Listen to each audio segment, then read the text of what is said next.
If you've been struggling with an uneven split squat but haven't been able to fix it, then this video is for you.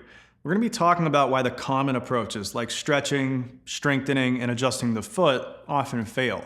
We're going to reveal what the usual root cause is and what you should do instead. We'll go through the exact approach I use with clients as well as exercise progressions to get you there. So without further ado, let's go ahead and jump right in.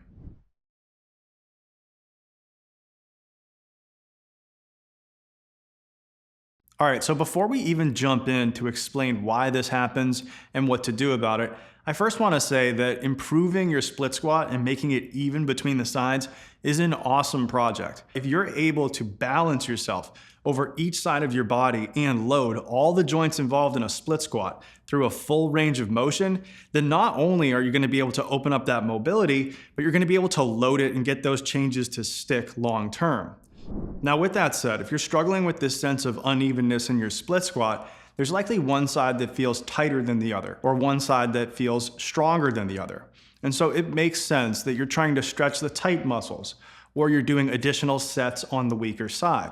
But the truth is that these things usually don't work. And so once you've tried these, you probably looked into things like adjusting the foot, because you know that this exercise starts at the ground, so what the foot does, the rest of the body does. And that's a nice idea, but a lot of times actually adjusting the foot without understanding what's going on above the foot can either fail or even create additional compensations that make your split squat feel even more uneven. Now, that is all to say that there's a much simpler and universal root cause. And that universal root cause is a balanced position of your rib cage and pelvis over your leg.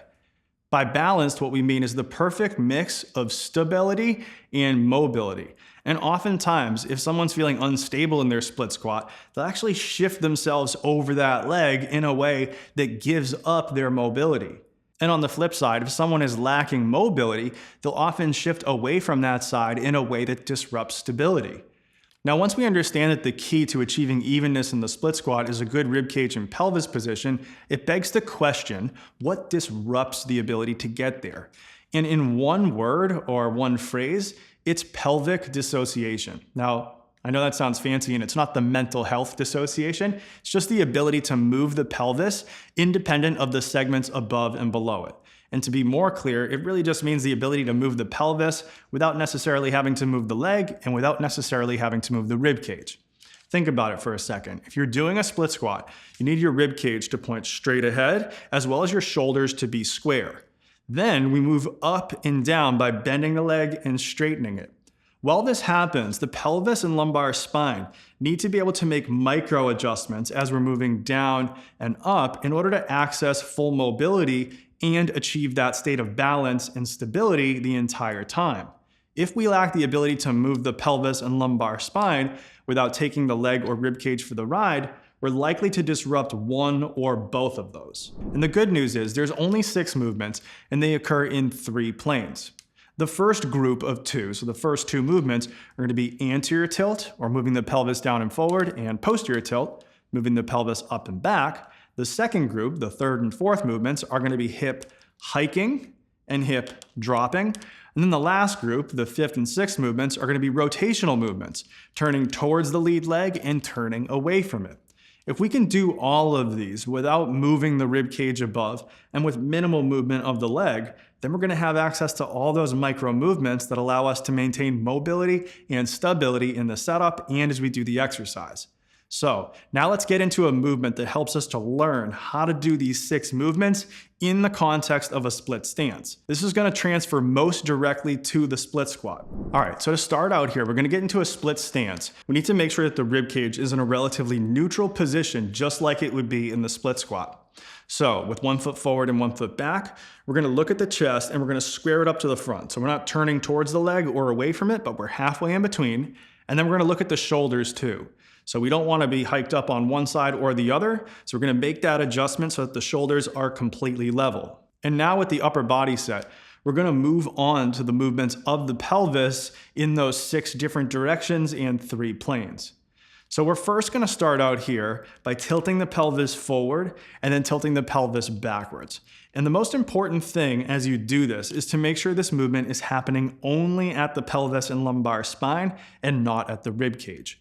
So in order to make this happen, we're going to take the hands and we're going to put them at the lower ribs. This is going to give us a reference for where the rib cage is in space, and we really should feel almost no movement underneath our hands as we do those anterior and posterior tilts. Now, if this is too difficult for you to sense, sometimes it's easier to put your hands in front of you, touching a wall, and this will make it easier to keep your upper body nice and still as you go through those anterior and posterior pelvic tilt movements without allowing that rib cage to move. Now, once you get the hang of this, we're ready to progress to the next two planes to cover the last four movements. The next one we're going to do is going to be hip hike and hip drop. And we're describing those relative to the front leg. So hiking is the pelvis coming up and the crest of the hip getting higher, and drop is the crest of the hip coming down and getting lower. Now, often it's easier to feel initiation of this movement by working with the abdominals on the side of the back leg. So when we're hiking up on the side of the lead leg, the opposite pelvis is dropping. To do this, we want to think about relaxing the abdominals and side back muscles on that trail leg as we allow that opposite pelvis to drop down and the pelvis on the lead side to hike up. And to reverse this, we're going to think about using those same muscles on the side of the trail leg to pull the pelvis up and hike it as we allow the side of the pelvis on the front leg to then drop down.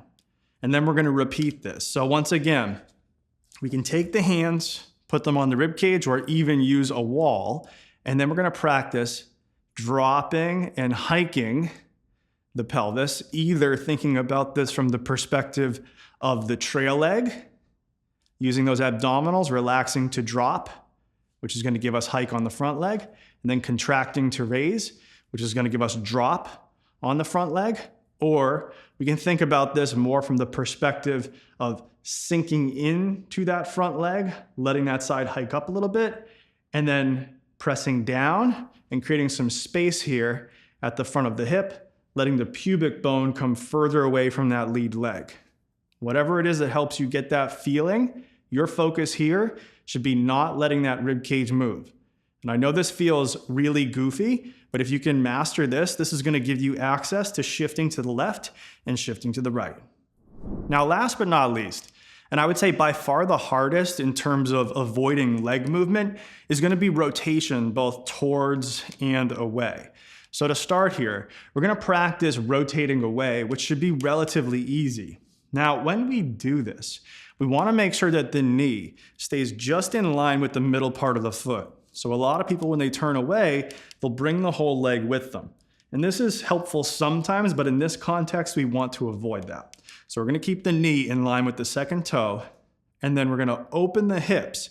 Now, as we open the hips, we're going to keep that sternum pointing straight ahead. So in this case, I have my left foot forward, I'm turning the hips open, and I'm going to keep that sternum facing forward, which is going to mean relatively to the left. So hips open to the right, sternum stays straight ahead. Now we're going to close that pelvis back down and turn it towards the front leg. Now again, sternum is going to stay pointing straight ahead, and we're not going to turn it further towards that lead leg, in this case the left, as we square the pelvis back up to the front. Now once again, we're going to do this with either hands on the ribs or hands on the wall to be able to control and feel that position of the rib cage. The rib cage should feel completely still the whole time, and we get all the movement happening down below at the hips. Opening and then closing. Opening and then closing. And again, on this side, it's a little bit harder to do that without the knee going forward and back. If you get a little bit of that motion, that's okay. But I would challenge you here to try to make that movement isolated of pelvis and lumbar spine moving and nothing else moving. So keeping that front leg nice and stationary, back leg nice and stationary, as well as rib cage stationary. Now, once we have those 6 movements available to us, we can start to look at how we set up our position and then make it match an ideal setup position, and with access to what we just worked on, should be easier in the setup, and then to allow those micro movements as we go through our reps. So exercise number 1 is going to be a right side lying split stance position that's going to mimic what we did in the split squat, but it's going to be much more constrained. So in this case, we're going to lay on the right side. We're going to have the left foot on the wall and the right knee straight down below the hip. Now from this position, we're going to be able to keep the leg nice and still and the rib cage nice and still, so we can just work on these motions of hike and drop in the pelvis. And just like in the split squat, the easiest way for us to be able to feel this is by working with the bottom side. So as we're laying on that right side, if we just let it sag into the support surface, what's going to happen naturally is that the top side is going to hike up. This is our hip hike, just as it would happen pretty much passively in the split squat. Then, to adjust and drop the top side, we're actually going to use the obliques on the bottom side to hike. So, when you're laying there, there's not going to be any space between the ribs and the abdomen and the support surface, but when we engage and drive the abdomen and lower ribs up, now we're going to hike that bottom side and relatively drop the top side. Now, because you have your foot on the wall, if you apply some gentle pressure and you keep your leg nice and still and don't let it move, it's going to induce a rotation at the hip joint on that top side. This is internal rotation of the hip. This is going to start to give you the position that you'd be in at the bottom part of that split squat. Once you get there, we can then take a nice breath in, exhale, and gently push into the wall with this hip position, and you'll feel what it's like to use those hip muscles in the exact way that you would, once again, at the bottom of that split squat. Now, once we're here, we can do a series of breaths, inhaling, then exhaling and reinforcing that push, or we can work more dynamically. So relaxing back into that hip hike, then hiking the bottom side to get that hip drop, and then doing that hike, drop, and of course, I'm talking about the top side here by using the obliques on the bottom side. In terms of the breathing there, I would probably exhale as we drop the top side and hike the bottom, and then inhale to return. All right, so now that we have access to hike and drop of the pelvis, we want to now start to practice another crucial set of movements, which is rotation towards and away. Now, this is a little bit harder to work on, and I like to break this down into 2 skills. The first one being pelvis rotating relative to the femur, and the second being pelvis and lumbar spine rotating relative to the rib cage. So we're going to start off here with pelvis and lumbar spine rotating relative to the rib cage in a side lying variation, and then we'll get to the leg next. So for this one, we're going to again lay on the side, but in this case, we're going to have both feet on the wall. I'm going to do this here on the right side. And in the setup, in terms of that side-to-side plane, I'm going to try to get neutral so that I'm not really hiked up or dropped on one side or the other, just like we would be in the split squat. Now, from this position, the whole purpose is going to be to rotate the pelvis and, to some extent, the leg while keeping the rib cage nice and still. So your focus here, even though we're going to be cueing the pelvis, is to keep your rib cage from moving. Now, in this position, we're going to start to reach forward with the top knee. And as we do this, we're going to maintain the leg in a parallel position relative to the table, which is going to turn the pelvis away from that top leg and towards the bottom leg. Then we're going to reverse gears and shift back, bringing the pelvis backwards so that we turn towards the top leg and away from the bottom leg. Now again, as we move into and away from either leg, the important part is that we keep the rib cage nice and steady on the surface, and we try to maintain the pelvis neutral in this side-to-side plane. So if you need to, go back to the setup, normalize the amount of hike and drop in the pelvis, get the rib cage set, and then as you start to move the leg so that the pelvis turns towards and away, refocus your attention on keeping that rib cage nice and still. Now, once you do a series of reps going to either side and you feel like you have good control of the rib cage, we're ready to move on to the last exercise. All right, so now that we understand how to move the pelvis relative to the rib cage, we have one last skill, and that is moving the pelvis and femur independently of each other. Now, there's a couple of ways that I do this, and I feature both inside of my movement foundations programs, but we're just gonna pick one here. And the one that we're gonna pick is a relatively easy one compared to the rest of the exercises, which is just gonna be opening and closing the pelvis relative to a stationary leg. So with this one, we're gonna set up with the leg just facing forward, so the knee is pointing directly over the toes. We're gonna open the hips and close it. And what you're focusing on when you do this is keeping the knee in line with that middle part of the foot. You don't want that knee to follow the pelvis as you move away, and you don't want that knee to twist out as you move towards. Now, this one's nice and easy. You're just gonna move away and towards without moving that knee. But the interesting part is there might be one side of the body that's way more difficult than the other. And this usually boils down to one of two issues. The first being tension in the front of the hip, especially in the inner thigh muscles. So as you turn away, if those can't lengthen, oftentimes you're gonna pull the knee with it. And then the second is actually a foot issue. So especially when you're turning towards, if the foot can't arch up into a supinated position, you might actually feel increased pressure at the hip crease because your pelvis and femur are getting in the way of each other.